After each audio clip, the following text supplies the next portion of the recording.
కృతజ్ఞతలు.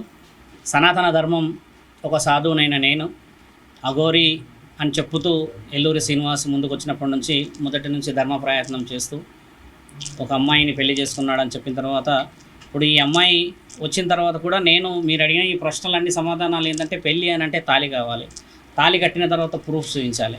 ఇప్పుడు ముఖ్యంగా తెలుసుకోవాల్సిన విషయం ఏంటంటే ఆ వర్షిణి అమ్మాయి మెడలో కూడా తాళి లేదు.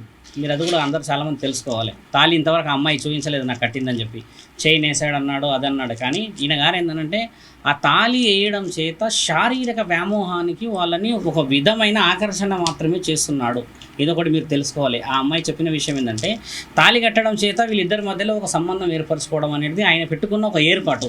ఇప్పుడు ఇంకో రెండో ఫోన్ వచ్చింది, ఇప్పుడు ఇంకో ఫోన్ కూడా వచ్చింది. బయట మాట్లాడేది ఏంటంటే కరీంనగర్లో ఉన్న అడ్వకేట్లు అందరూ కూడా ఈ విషయాన్ని మీద ముందుకు తీసుకెళ్ళండి అని అంటున్నారు. ఒక స్త్రీని కాపాడడానికని ఒక స్త్రీ బయటికి వచ్చి చెప్పదు. మీరందరూ కూడా తెలుసుకోవాల్సిన విషయం ఏంటంటే పెళ్ళయిందంటే ప్రూఫ్ చూపించండి, మీ ఇద్దరు శారీరకంగా ఉన్నారంటే ప్రూఫ్ చూపించండి అని చెప్తే ఆడపిల్లల మనసులు చాలా చాలా సున్నితమైనది. ఛానల్ వాళ్ళు కూడా చెప్పాల్సింది ఏంటంటే ఆ అమ్మాయి చెప్పట్లేదు అని అన్నంత మాత్రాన అబద్ధం అని కాదు. ఆవిడ మనసును చొప్పించే విధంగా మీరు మాట్లాడడం చేయకుండా వాళ్ళ మామయ్య గారు ఏ విధంగా రికార్డు ఉన్నది నాతో మాట్లాడింది, నిన్న నాతో గంటసేపు మాట్లాడిన రికార్డు ఉంది నా దగ్గర, మొన్న మాట్లాడిన రికార్డు ఉంది. ఏ స్త్రీ అయినా కూడా ఎల్లూరి శ్రీనివాస్ ఏమన్నా ఆయన పైనుంచి దిగిపడిన వాడు కాదు కదా. ఆయన గారు నా భర్త అని చెప్పి ఈవిడ వచ్చి చెప్పుకోవడానికి ఆయన ఎటు కాకుండా ఉన్నాడు. పురుషంగాన్ని దేవుడికి ఇచ్చాడు, పైన వృక్షోజాలు పెట్టుకున్నాడు, ఆయన కంప్లీట్గా ప్రాస్టిక్యూషన్ చేస్తున్నాడు అని చెప్పేసి పక్కనున్న వాళ్ళే చెప్పారు. మీ అందరికీ తెలుసు పింకీ అని. అలా డబ్బుల కోసం ఏ ఆడవాళ్ళు వచ్చారు? వర్షినిది వర్షన్ వేరు. మీరు అన్న వర్షంలో ఇప్పుడు ఈ అమ్మాయి విషయం, ఈ అమ్మాయి వచ్చింది అని అన్నదానికి కూడా వేరే అమ్మాయిలని ట్రాప్ చేసిన తర్వాత నన్ను పట్టించుకోవట్లేడు, నేను మాట్లాడితే నువ్వెంత అన్న వర్షన్ మాట్లాడినాడు అని ఒక కాలభైరవ విగ్రహం ఇచ్చాడు. ఆ విగ్రహం ఫోటో నా దగ్గర ఉంది. ఇచ్చి ఈ విగ్రహంలో నేను ఉంటాను చూసుకో అని చెప్పి వెళితే ఆ అమ్మాయి చాలా చాలా బాధపడి శ్రీనివాస్ ఇలా కాదు అని చెప్పినా కూడా వినకపోవడం వల్ల ఈ వర్షినికి ఈ అమ్మాయికి మధ్యలో వచ్చిన ఆ భిన్నత్వంతోనే ఇక్కడ దాకా గొడవకు వచ్చారు వీళ్ళు.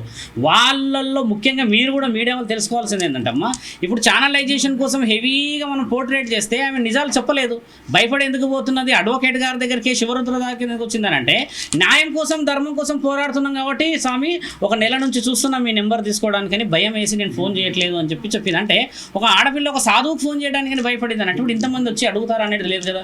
శారీరక సంబంధం అనేది గోప్యంగా ఉన్నది.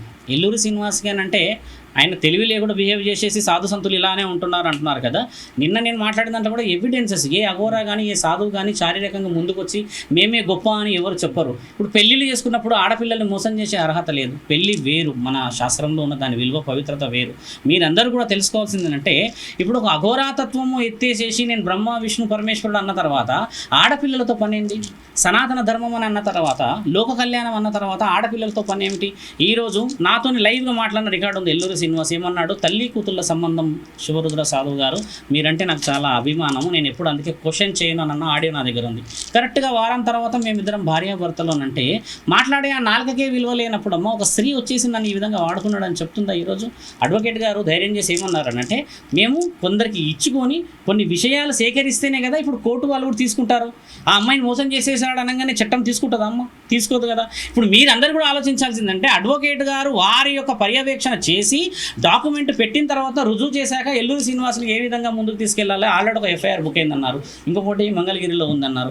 ఈ విధముగా ఛానల్ వాళ్ళని ఎందుకు మేము పిలుచుకోవాల్సి వస్తుందంటమ్మా? మీరే కదా సనాతన ధర్మంలో మొదటి స్టెప్పులో ఉన్నది. మీడియా ఛానల్ ద్వారా ఎన్నో ప్రశ్నలకు జవాబులు దొరుకుతాయి కదా.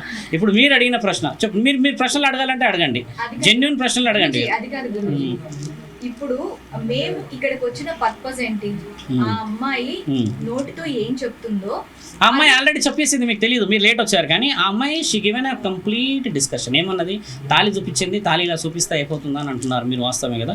ఆ అమ్మాయి అలా చూపించడానికి కూడా చాలా ఆలోచించింది. రేపటి రోజు నాకు నీకు ప్రశ్నలు అడుగుతారు, నా కుటుంబంలో నాకు నైతిక విలువలు పోతాయి అన్నారు కదా. అడ్వకేట్ తను కూడా జూనియర్ అడ్వకేట్ అంటుంది, ఈ మహిళల పట్ల ఇన్ని ఘోరాలు జరుగుతున్నాయి, ఇంత రకంగా అరాచకాలు జరుగుతున్నాయి. ఆల్రెడీ January 1st ఆమె మ్యారేజ్ చేసుకున్నానని చెప్తుంది.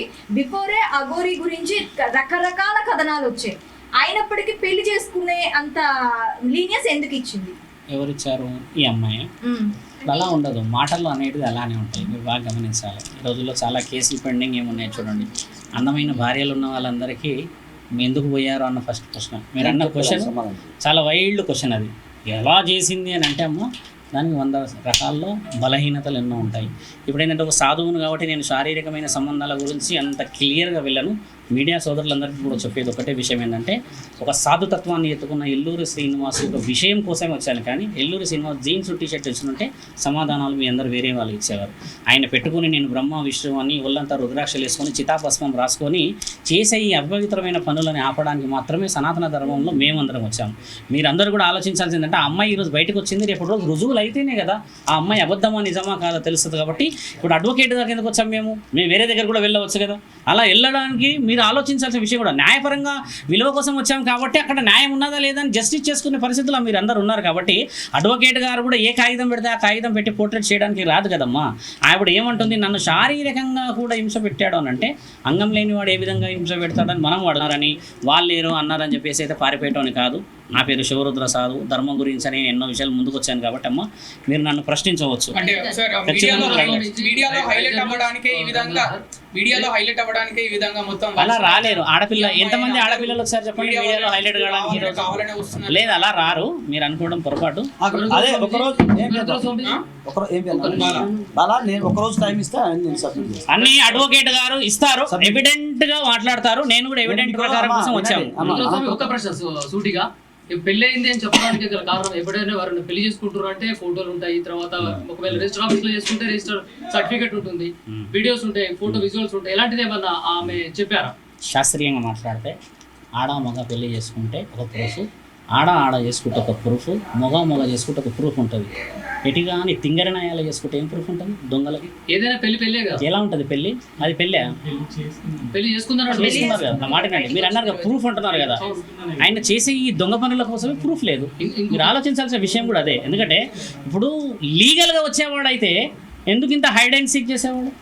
వర్షిని గురించి పెళ్ళి అన్నారు, ఆ వర్షినే నన్ను తల్లి అని అన్నది, అదే వర్షిని నన్ను భార్య అని అన్నప్పుడు అంత నాలుకకి ఆ విధంగా వచ్చిన ఆ ప్రశ్నలకి మీరు ఎలా అడుగుతారు? పెళ్లి అన్నట్టు ఎలా ఉంటుందంటే ఏమైనా 5 రోజుల పెళ్లి ఆయన చేసుకున్నది. సోషల్ మీడియా మాధ్యమాలలో బాగా వైరల్ గా కంటెంట్ గా ఉన్నటువంటి వ్యక్తి ఇప్పుడు ఈ ఇన్ని రోజుల తర్వాత ఎందుకు రావాల్సి వచ్చింది? ఎవరు ఈమెకి ఇప్పుడు బాధ అవుతుంది, వేరే వాళ్ళు ఈ విధంగా ఈయనకి ఎక్కడెక్కడ పోతున్నాడు అని చెప్పేసి. ఇదే మనం కనుక్కోవాల్సింది ఏంటంటే, ఒక ఆడపిల్ల మోసం జరుగుతుంది కాబట్టి ఇంకో ఆడపిల్ల కూడా జరగొద్దని ఆవిడ ధైర్యం చేసింది. మీరు ఆ ధైర్యాన్ని అప్రిషియేట్ చేయాల్సిన సమయము, రుజువు చేయాల్సిన సమయం ఇది. అంతేగాని వచ్చిన ఆవిడని మనం అడిగి వెనక్కి పోయేలా చేయకూడదు అంటున్నాను స్వామి. ఇంకొక క్వశ్చన్ ఏంటంటే, మీరు తనతో మాట్లాడినప్పుడు వీళ్ళిద్దరిది ప్రేమ వివాహమా, అండర్స్టాండింగ్ వివాహమా, అసలు ఈయన ఎందుకు చేసుకోవాల్సి వచ్చింది? నేను అడిగిన ప్రశ్న ఆయన ఏమన్నదంటే, కొందరు ఎలా ఉంటుందంట అమ్మ, మీరు మేడం ఒక్క నిమిషం, అదే ఒక్క నిమిషం సార్, రైట్ టు ప్రైవసీ కింద వస్తుంది. అవి చెప్పలేరు.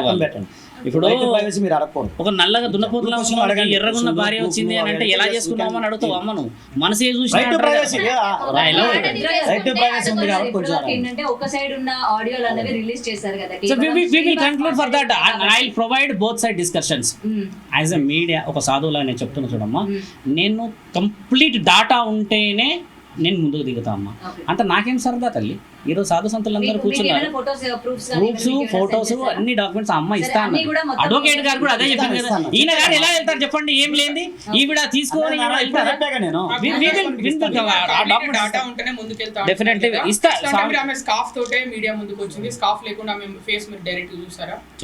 చూసాం బ్రదర్, నేను కూడా చూసాను. స్వామి మాట్లాడారు కదా, చూసాను. మీ అందరికి చూపించాలి సార్. ఒక బాధితులుగా చూపించకూడదు, మీకు తెలుసు కదా. ఇంకో విషయం అండి, మీరు ఎన్ని మాట్లాడినా ఎవరైతే అఘోరి ఫస్ట్ వైఫ్ అంటున్నారో ఆమె వచ్చి మైక్ ముందు మాట్లాడితేనే అవి నిజాలు తెలుస్తాయి. ఈ ప్రూఫ్లు పెట్టినా ఇవి పెట్టినా వేస్ట్ స్వామి. ఆవిడ కూడా కొంచెం మనము తీసుకెళ్తాం. ఇప్పుడు ఆమె చెప్పింది ఏంటంటే, ఒక నిమిషం జస్ట్ నాకు ఇప్పుడే పరిచయం అమ్మ, 15 minutes 20 minutes అయితే ఆమె చెప్పింది నేను అడిగాను. ఇప్పుడు వాళ్ళు భయపడతారు. ఇప్పుడు ఆమె ఏమంటుంది, నాకు నాన్న లేడు, నేను ఒక్కదాన్నే, మా మామయ్య గారే అంటున్నారు కదా. ఇప్పుడు అందరూ ఆ విధంగా ధైర్యం చేసి రాలేరు కదా స్వామి. కాబట్టి ఏంటంటే ఎవిడెన్స్ తీసుకొచ్చి మేము ముందు పెడతాము, దాని తర్వాత మీరు ఏం నిర్ణయం తీసుకుంటారో చూసి ఈ అడ్వకేట్ గారి అన్ని పనులు జరుగుతాయి. మీకు మీ విషయం అని కాదు, మీడియాకి ఎవిడెన్స్ అనేది అది ఇంపార్టెంట్ అనేది పక్కన పెడితే, ఇప్పుడు నా దగ్గర అప్రోచ్ అయినప్పుడు నేను ఏదైనా కంప్లైంట్ ఇవ్వాలన్నా కూడా ఎవిడెన్స్ కావాలి కదా. సర్కమ్స్టాన్స్ ఎవిడెన్స్ అప్పుడైనా కావాలి.